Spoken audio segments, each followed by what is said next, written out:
A Cartomante, de Machado de Assis.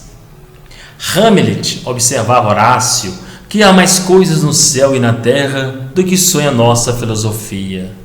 Era a mesma explicação que dava a bela Rita ao moço Camilo, numa sexta-feira de novembro de 1869, quando este ria dela por ter ido na véspera consultar uma cartomante. A diferença é que o fazia por outras palavras. Ria, os homens são assim, não acreditam em nada, pois saiba que fui e que ela adivinhou o motivo da consulta, antes mesmo que eu lhe dissesse o que era. Apenas começou a botar as cartas, disse-me: a senhora gosta de uma pessoa. Confessei que sim. E então ela continuou a botar as cartas, combinou-as e no fim declarou-me que eu tinha medo de que você me esquecesse, mas não era verdade. Errou, interrompeu Camilo rindo. Não diga isso, Camilo. Se você soubesse como eu tenho andado por sua causa, você sabe, já lhe disse, não ria de mim, não ria. Camilo pegou-lhe nas mãos e olhou para ela sério e fixo. Jurou que ele queria muito, que os seus sustos pareciam de criança. Em todo caso, quando tivesse algum receio, a melhor cartomante era ele mesmo. Depois repreendeu-a. Disse-lhe que era imprudente andar por essas casas. Vilela poderia sabê-lo e depois... Qual saber? Tive muita cautela ao entrar na casa. Onde é a casa? Aqui perto, na rua da Guarda Velha. Não passava ninguém nessa ocasião. Descansa, eu não sou maluca. Camilo riu outra vez. Tu crês deveras nessas coisas? Perguntou-lhe. Foi então que ela, sem saber que traduzia Hamlet em vulgar, disse-lhe que havia muita coisa misteriosa e verdadeira neste mundo. Se ele não acreditava, paciência. Mas o certo é que a cartomante adivinhara tudo. Que mais? A prova é que ela agora estava tranquila e satisfeita. Cuido que ele ia falar, mas reprimiu-se. Não queria arrancar-lhe as ilusões. Também ele, em criança, e ainda depois foi supersticioso, teve um arsenal inteiro de crendices que a mãe lhe incutiu e que aos 20 anos desapareceram. No dia em que deixou cair toda essa vegetação parasita e ficou sob o tronco da religião, ele, como tivesse recebido da mãe ambos os ensinos, envolveu-os na mesma dúvida e logo depois em uma só negação total. Camilo não acreditava em nada. Por quê? Não poderia dizê-lo. Não possuía um só argumento, limitava-se a negar tudo. E digo mal, porque negar é ainda afirmar, e ele não formulava a incredulidade diante do mistério. Contentou-se levantar os ombros e foi andando. Separaram-se contentes, ele ainda mais que ela. Rita estava certa de ser amada. Camilo não só o estava, mas via estremecer e arriscar-se por ele, correr às cartomantes, e por mais que a repreendesse, não podia deixar de sentir-se lisonjeado. A casa do encontro era na antiga Rua dos Barbonos, onde morava uma comprovinciana de Rita. Esta desceu pela Rua das Mangueiras, na direção de Botafogo, onde residia. Camilo desceu pela da Guarda Velha, olhando de passagem para a casa da cartomante. Vilela, Camilo e Rita, 3 nomes, uma aventura e nenhuma explicação das origens. Vamos a ela. Os 2 primeiros eram amigos de infância. Vilela seguiu a carreira de magistrado. Camilo entrou no funcionalismo contra a vontade do pai, que queria vê-lo médico. Mas o pai morreu e Camilo preferiu não ser nada até que a mãe lhe arranjou um emprego público. No princípio de 1869, voltou Vilela da província, onde casara com uma dama formosa e tonta. Abandonou a magistratura e veio abrir banca de advogado. Camilo arranjou-lhe uma casa para os lados de Botafogo e foi a bordo recebê-lo. E o senhor? Exclamou Rita, estendendo-lhe a mão. Não imagina como meu marido é seu amigo. Falava sempre do senhor. Camilo e Vilela olharam-se com ternura. Eram amigos deveras. Depois, Camilo confessou de si para si que a mulher do Vilela não desmentia as cartas do marido. Realmente era graciosa e viva nos gestos, olhos cálidos, boca fina e interrogativa.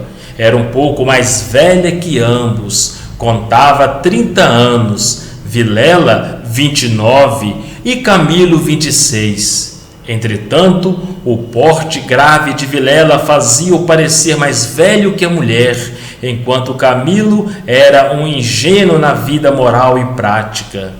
Faltava-lhe tanto a ação do tempo como os óculos de cristal que a natureza põe no berço de alguns para adiantar os anos. Nem experiência, nem intuição. Uniram-se os três. Convivência trouxe intimidade. Pouco depois morreu a mãe de Camilo e nesse desastre que o foi, os dois mostraram-se grandes amigos dele. Vilela cuidou do enterro, dos sufrágios e do inventário. Rita tratou especialmente do coração e ninguém o faria melhor. Como daí chegaram ao amor, não soube ele nunca. A verdade é que gostava de passar as horas ao lado dela. Era sua enfermeira moral, quase uma irmã, mas principalmente era mulher e bonita. Odor de feminina, eis o que ele aspirava nela e em volta dela para incorporá-lo em si próprio. Liam os mesmos livros, iam juntos a teatros e passeios. Camilo ensinou-lhe as damas e o xadrez e jogavam às noites, ela mal, ele, para lhe ser agradável, pouco menos mal. Até aí as coisas. Agora a ação da pessoa, os olhos teimosos de Rita que procuravam muitas vezes os dele, que os consultavam antes de o fazer ao marido, as mãos frias, as atitudes insólitas. Um dia, fazendo ele anos, recebeu de Vilela uma rica bengala de presente e de Rita apenas um cartão com o vulgar cumprimento a lápis. E foi então que ele pôs ler no próprio coração. Não conseguia arrancar os olhos do bilhetinho. Palavras vulgares, mas há vulgaridades sublimes, ou pelo menos deleitosas. A velha caleça de praça é que pela primeira vez passeaste com a mulher amada, fechadinhos ambos, vale o carro de Apolo. Assim é o homem, assim são as coisas que o cercam. Camilo quis sinceramente fugir, mas já não pôde. Rita, como uma serpente, foi-se acercando dele, envolvendo-o todo. Fez-lhe estalar os ossos no espasmo e pingou-lhe o veneno na boca. Ele ficou atordoado e subjugado. Vexame, sustos, remorsos, desejos, tudo sentiu de mistura, mas a batalha foi curta e a vitória delirante. Adeus escrúpulos. Não tardou que o sapato se acomodasse ao pé. E aí foram ambos estrada fora, braços dados, pisando folgadamente por cima de ervas e pedregulhos, sem padecer nada mais que algumas saudades, quando estavam ausentes um do outro. A confiança e estima de Vilela continuavam a ser as mesmas. Um dia, porém, recebeu Camilo uma carta anônima, que ele chamava imoral e pérfido, e dizia que a aventura era sabida de todos. Camilo teve medo e, para desviar as suspeitas, começou a rarear as visitas à casa de Vilela. Este notou-lhe as ausências. Camilo respondeu que o motivo era uma paixão frívola de rapaz. Candura gerou astúcia. As ausências prolongaram-se e as visitas cessaram inteiramente. Pode ser que entrasse também nisso um pouco de amor próprio, uma intenção de diminuir os obséquios do marido para tornar-se menos dura a leivosia do ato. Foi por esse tempo que Rita, desconfiada e medrosa, correu à cartomante para consultá-la sobre a verdadeira causa do procedimento de Camilo. Vimos que a cartomante restituiu-lhe a confiança e que o rapaz repreendeu-a por ter feito o que fez. Correram ainda algumas semanas. Camilo recebeu mais 2 ou 3 cartas anônimas tão apaixonadas que não podiam ser advertência da virtude, mas despeito de alguma pretendente. Tal foi a opinião de Rita, que por outras palavras mal compostas formulou este pensamento. A virtude é preguiçosa e avara, não gasta tempo nem papel, só o interesse é ativo e pródigo. Nem por isso Camilo ficou mais sossegado. Temia que o anônimo fosse ter com Vilela, e a catástrofe viria então sem remédio. Rita concordou que era possível. Bem, disse ela, eu levo os sobrescritos para comparar a letra com a das cartas que lá aparecem. Se alguma for igual, guardo-a e rasgo-a. Nenhuma apareceu.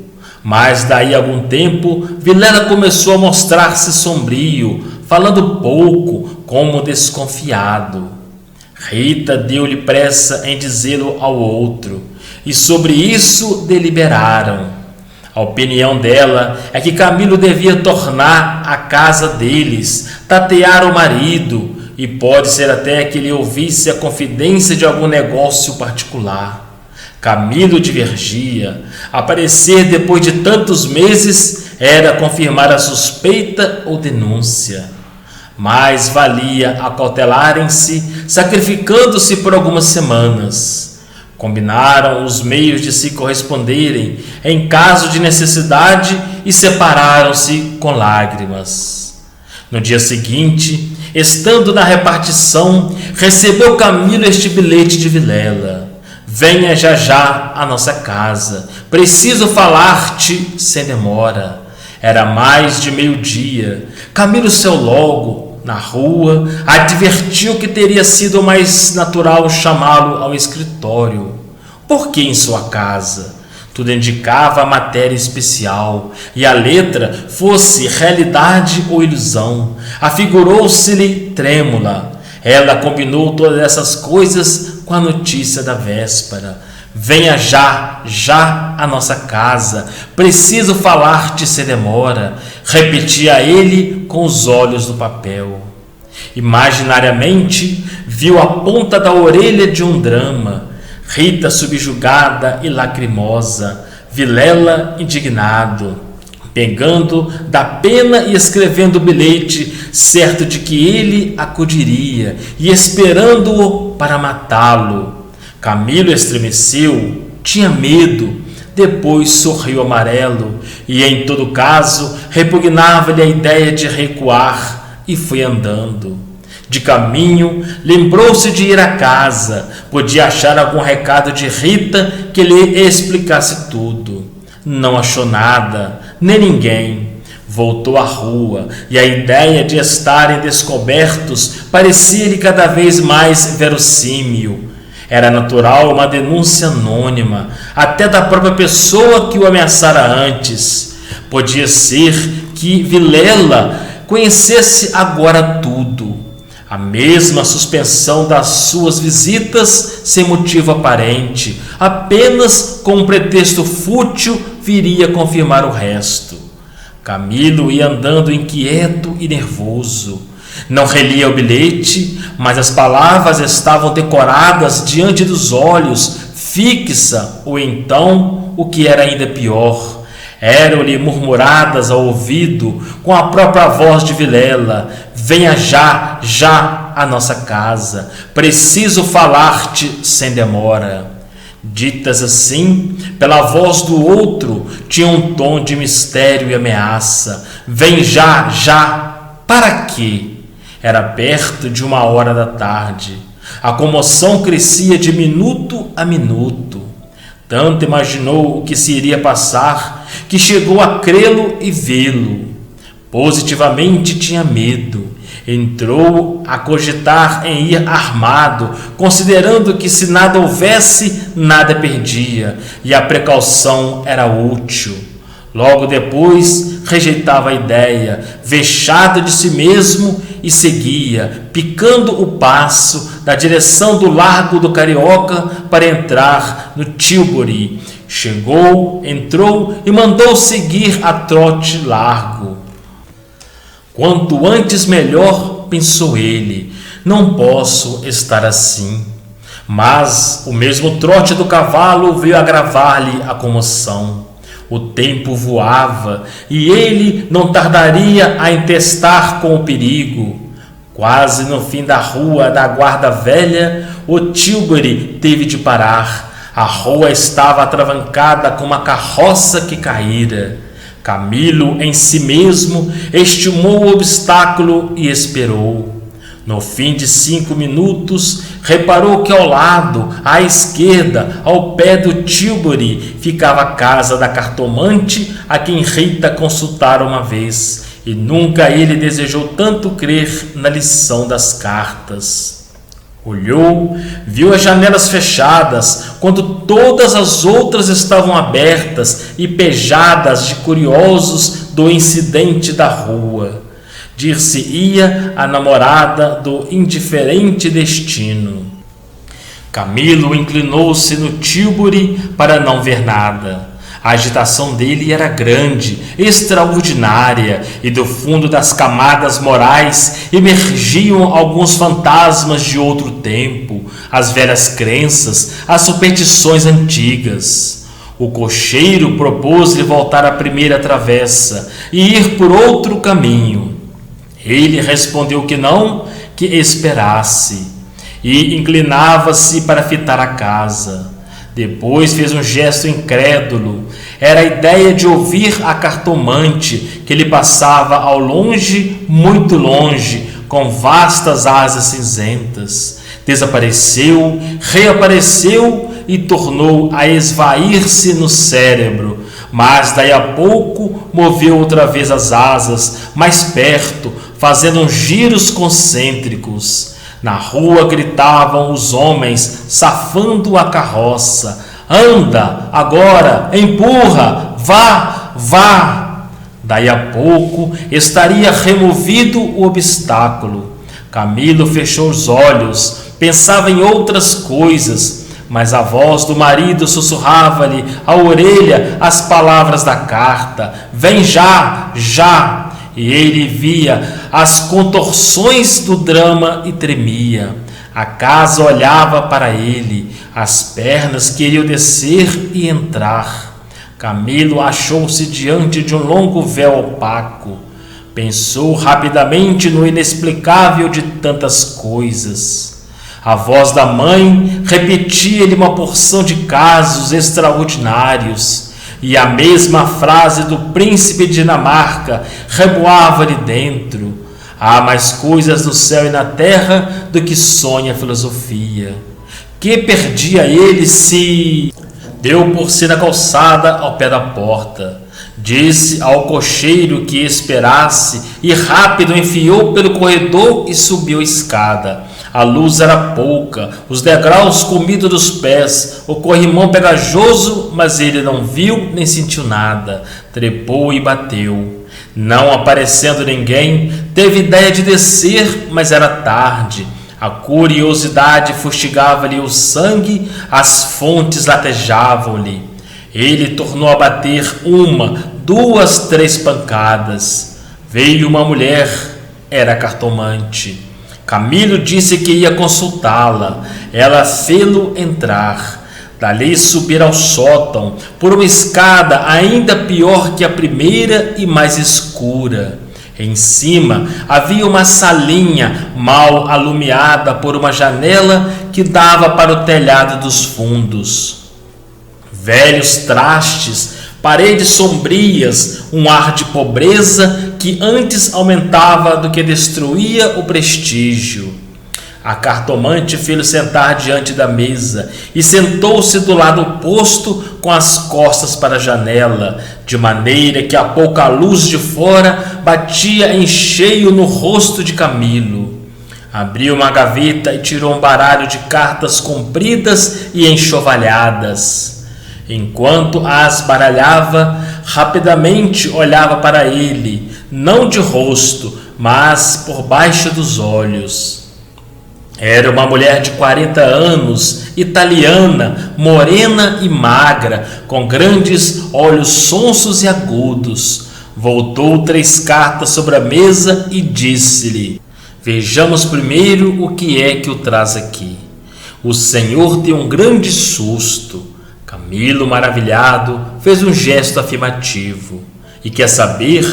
Continuou ela, se lhe acontecerá alguma coisa ou não? A mim e a ela, explicou vivamente ele. A cartomante não sorriu, disse-lhe só que esperasse.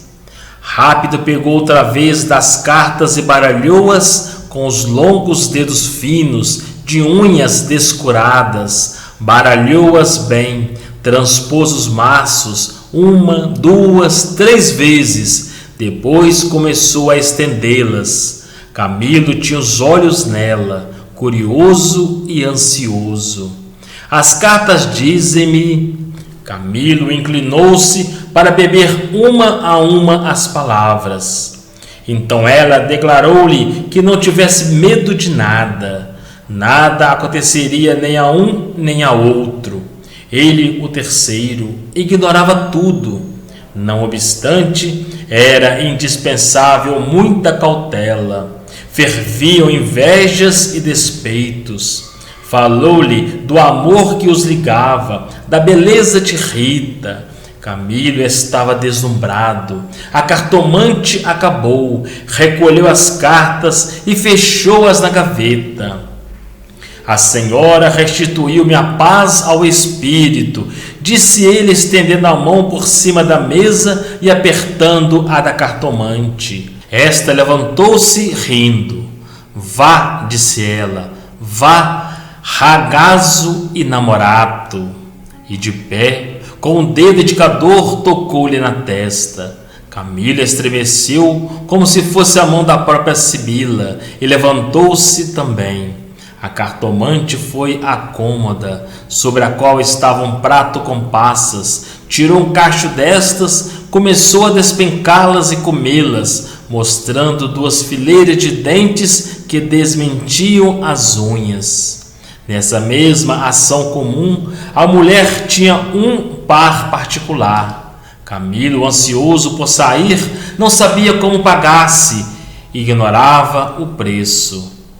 Passas custam dinheiro, disse ele afinal, tirando a carteira. Quantas quer mandar buscar? Pergunte ao seu coração, respondeu ela. Camilo tirou uma nota de 10.000 réis e deu-lhe. Os olhos da cartomante fuzilaram. O preço usual era 2.000 réis. Vejo bem que o senhor gosta muito dela, e faz bem, ela gosta muito do senhor. Vá tranquilo, olhe a escada, é escura, ponha o chapéu. A cartomante tinha já guardado a nota na algibeira e descia com ele falando com um leve sotaque. Camilo despediu-se dela embaixo e desceu a escada que levava à rua, enquanto a cartomante, alegre com a paga, tornava acima, cantarolando uma barcarola. Camilo achou o Tílburi esperando, a rua estava livre, entrou e seguiu a trote largo. Tudo lhe parecia agora melhor, as outras coisas traziam outro aspecto, o céu estava límpido e as caras joviais. Chegou a rir dos receios que chamou pueris, recordou os termos da carta de Vilela e reconheceu que eram íntimos e familiares. Onde é que ele lhe descobrira a ameaça? Advertiu também que eram urgentes e que fizera mal em demorar-se tanto, podia ser até algum negócio grave e gravíssimo. Vamos depressa, repetia ele ao cocheiro. Desculpa, não pude vir mais cedo. Que há? Vilela não lhe respondeu. Tinha as feições decompostas. Fez-lhe sinal e foram para uma saleta interior.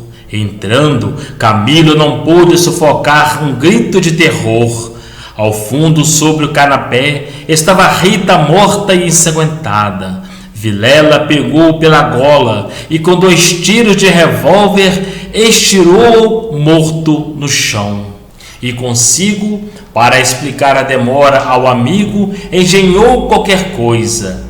Parece que formou também o plano para aproveitar o incidente para tornar a antiga assiduidade. De volta com os planos, reboavam-lhe na alma as palavras da cartomante. Em verdade, ela adivinhara o objeto da consulta, o estado dele, a existência de um terceiro, porque não adivinharia o resto? O presente que se ignora vale o futuro. Era assim, lentas e contínuas, que as velhas crenças do rapaz iam tornando ao de cima e o mistério empolgava-o com as unhas de ferro.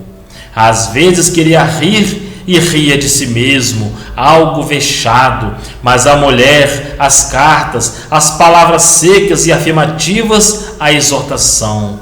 Vá, ragazzo e namorato, e no fim, ao longe, a barcarola da despedida, lenta e graciosa. Tais eram os elementos recentes que formavam, como os antigos, uma fé nova e vivaz. A verdade é que o coração ia alegre e impaciente, pensando nas horas felizes de outrora e nas que haviam de vir. Ao passar pela glória, Camilo olhou para o mar, estendeu os olhos para fora, até onde a água e o céu dão um abraço infinito, e teve assim uma sensação do futuro, longo, interminável. Daí a pouco, chegou à casa de Vilela, apeou-se, empurrou a porta de ferro do jardim e entrou. A casa estava silenciosa. Subiu os 6 degraus de pedra e mal teve tempo de bater, a porta abriu-se e apareceu-lhe Vilela.